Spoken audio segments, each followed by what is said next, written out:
Pre, uwi na ako. Hindi ako nag-video kasi lakas na ulan, katitigil lang. Grabe, 3 oras ang ulan, walang tigil-tigil. Ayan, may huli akong isda oh.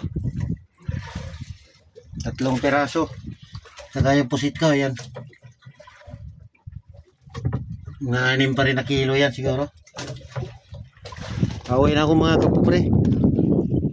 Ayan oh, ulan.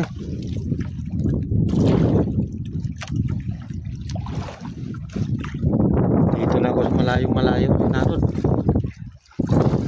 Tatakbuhin ko na naman yung ano pa uwi, mga halos 2 oras yan. Takbuhin.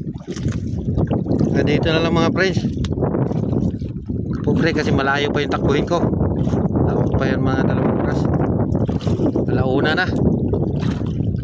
Maraming salamat sa panood.